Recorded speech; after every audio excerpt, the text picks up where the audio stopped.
A woman stood at the edge of Makkah, watching the road out of the city. Her husband had already left for Medina.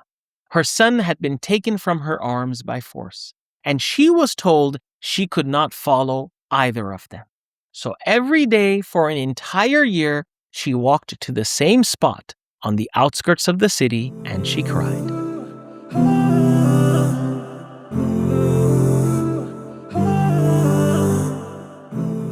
Abu Salamah radiallahu anhu wasn't new to migration. Years earlier, he and his wife Salamah had already fled once to Abyssinia, escaping Quraysh's persecution. They'd returned to Makkah after hearing false reports that things had calmed down. They hadn't. And now, with the hijrah to Madinah underway, Abu Salamah was ready to try again. This time, Quraysh wouldn't let the whole family go. They told him clearly, "You can leave, but your wife, she's from our tribe. She stays. And as far as your son, he's ours too." Abu Salamah had no choice but to leave for Medina alone. His wife stayed behind in Makkah, and his son was taken by another branch of the family entirely, pulled into a tug-of-war between two households that no longer agreed on anything except that this child would not leave with his mother. By this point, migration wasn't happening in the open. People left in the middle of the night, quietly, a family here, a household there, slipping out before dawn while the rest of the city slept. But Makkah wasn't a large city, and empty houses don't stay unnoticed for long. Quraysh started to see it. Homes that had been full for years, suddenly dark. Shops that didn't open. Faces that simply stopped appearing in the marketplace. And this put them on edge. This wasn't just people leaving a city they didn't like anymore. This was a movement, one the Quraysh spent years trying to crush. And they were quietly relocating themselves somewhere entirely out of their reach. They didn't want the Muslims to simply leave. Leaving meant survival. Leaving meant regrouping somewhere safer, stronger, more organized. What they wanted was for this movement to disappear entirely, eliminated, not relocated. So every family that left had to be careful, tactical. Timing mattered. Silence mattered.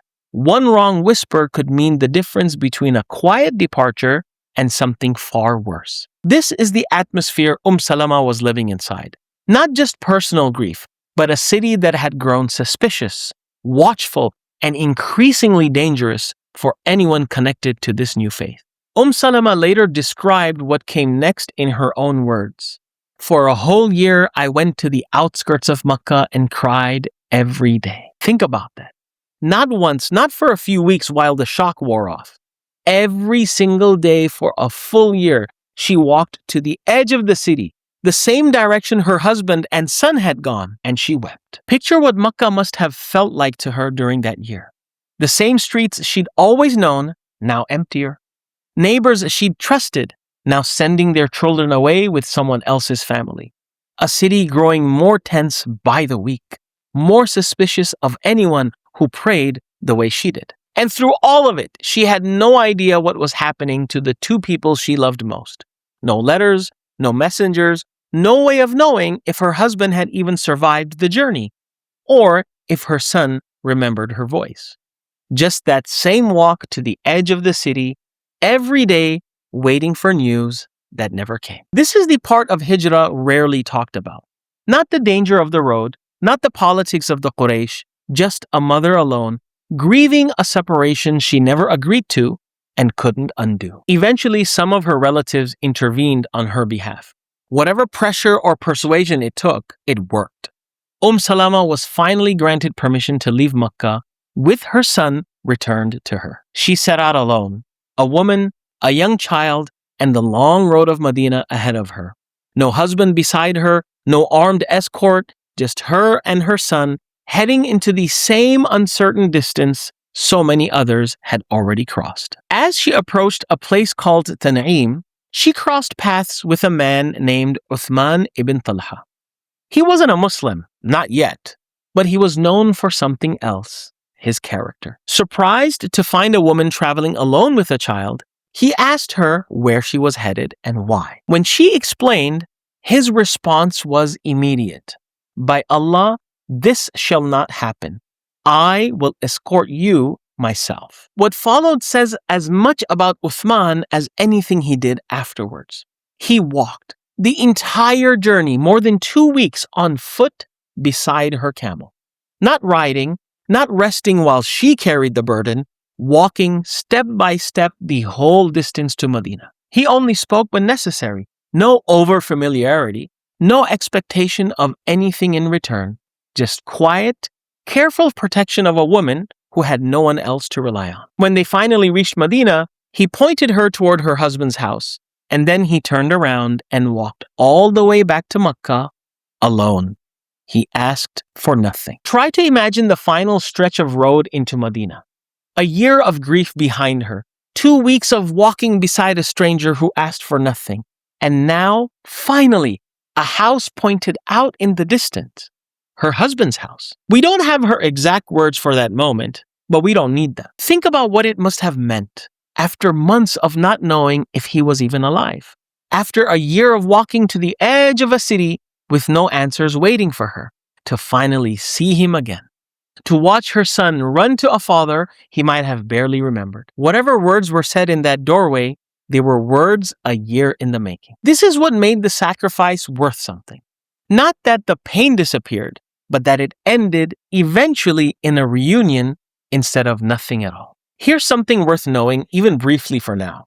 Years later, Uthmān ibn Ṭalḥah would end up at the center of one of the most moving moments of the conquest of Makkah. A story involving a locked door, a forced key, and a revelation that changed the course of his life. We'll tell that story properly when we reach the conquest itself because it deserves room to breathe over there. For now, just remember his name.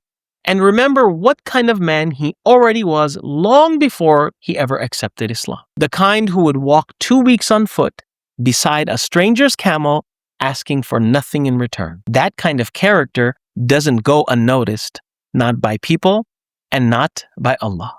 Salamah lost time with her family. Uthmān gave his effort and his honor. Suhaib ibn Sinan was someone who gave something else entirely.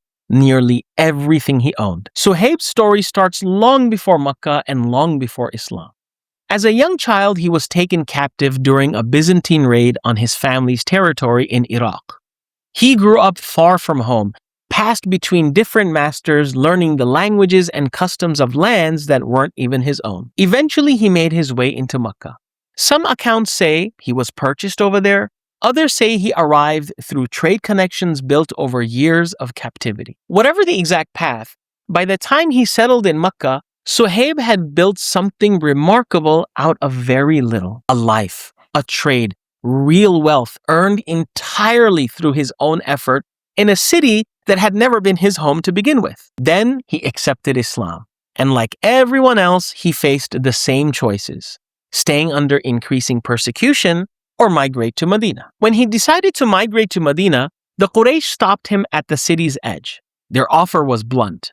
You came here with nothing. You built a fortune here amongst us. If you want to leave, you leave the way you arrived, empty-handed. Suhaib didn't argue. He told them exactly where his wealth had been buried, handed it over, and walked out of Makkah with nothing but the road ahead of him.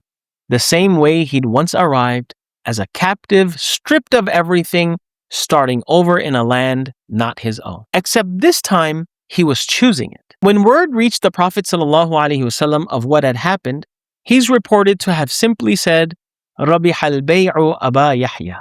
The transaction has profited, O Abu Yahya. Some scholars connect this moment to a verse revealed shortly after in the Quran. وَمِنَ النَّاسِ مَنْ يَشْرِي نَفْسَهُ ابْتِغَاءَ مَرْضَاتِ اللَّهِ وَاللَّهُ رَؤُوفٌ بِالْعِبَادِ. And of the people is he who sells himself, seeking means to the approval of Allah, and Allah is kind to his servants. He'd lost every coin he owned. Twice now in one lifetime he'd walked away from everything he'd built. And both times he'd gained something no one could ever take back. Stack these stories side by side. Salamah lost a year with her husband and her son, weeping at the edge of a city that had turned against her. Uthmān ibn Ṭalḥah gave 2 weeks of his life, walking on foot besides a woman he owed nothing to. Suhaib gave every dirham he'd earned just for permission to leave. None of it was small. None of it was symbolic. It was real years, real relationships, real wealth gone, with no promise of getting any of it back in this life. And these are just 3 stories out of dozens, hundreds if you count everyone who made this journey in those years. Every single household that migrated to Medina had some version of this. A business left behind, a parent who wouldn't understand, a friendship severed, a fortune surrendered at the city's gates. This is what hijrah actually cost. Not in the abstract, but house by house, family by family. But everyone we've just talked about left Makkah after the worst of it had already quietly passed. One man still had to get out while the Quraysh was actively hunting him down. In the next episode, we will learn the plot to kill him and the escape that almost didn't work.